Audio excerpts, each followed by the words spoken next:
Hello and welcome to my channel. Today we're going to talk about the Magnetopause tool and an interesting effect that is not on the scale. We've been seeing bits and pieces of it. Sometimes it's shown over here in the top right corner, top bottom corner, and around. But Eric's pointed out, but I've never seen a good example of it until now. And I've got about a 5 hour frame going here, and we're just going to run through it. As you can see right here, this area and colors are not on the scale. All the other colors are represented, even red, throughout this clip. And yet we don't have this area here, and you can see it right now here in the corners. There, you saw it. I hope. The scales, I mean, the Cygnet is a little off because I got it expanded out to make it large. But as you can see, it's going all the way around most of the time through this clip. And I'm going to freeze it and just go through with the mouse. Yeah, right here, it goes all the way around. Lots of purple. It's not on the scale. I would say it's on the low end of the scale, saying lowest pressure. But we won't know until usually they adjust the scale to take the dramatics out of it, but I don't know, maybe they can't anymore. Here's the timestamp if you want to go look at it. It's today, August 16th, 1900 UTC. This point of view, just so you know, is also looking down at the North Pole. This is not an equatorial view.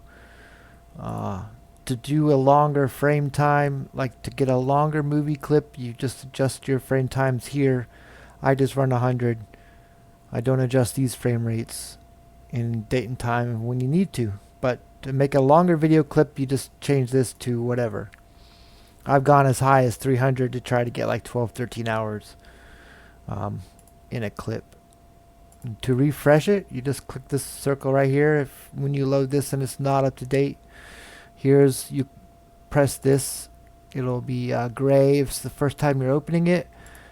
That's how you get the video clips, and then you just press play, and then to get the most up to date, you click on here and it'll turn green.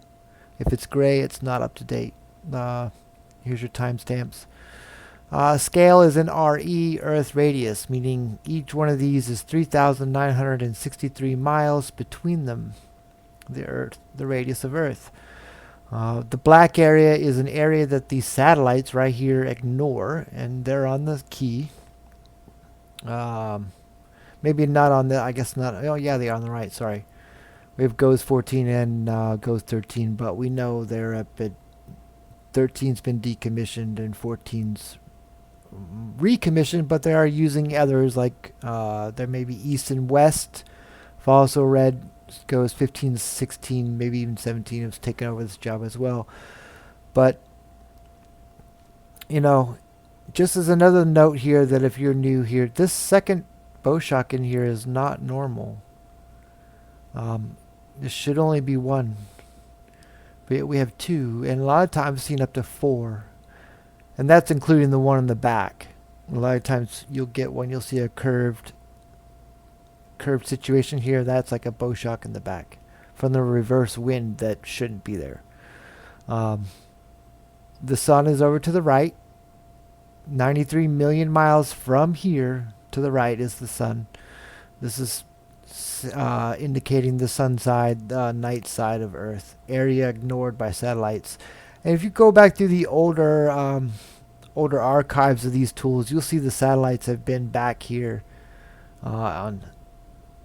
you'll see those, but now they have them all moved into geosynchronous orbit, probably because of all the extra energy around now because of Ra and Horus. So they got to keep them in tight and try to keep them safe, because if the bow shock here tucks inside geosynchronous ring and the satellites outside, it can get damaged from the radiation outside. So this is our shield that protects us, the main shield. It's like a bow, well, it's a bow shock, and most of the energy goes around, but You got the second bow shock here, so whether it's energy transferring through from the back and colliding with the front to create it, it's, well, it doesn't really matter, as it shouldn't be there. And we know there's wind from the back, solar wind from the back. We know there are planets there. We know there are moons there.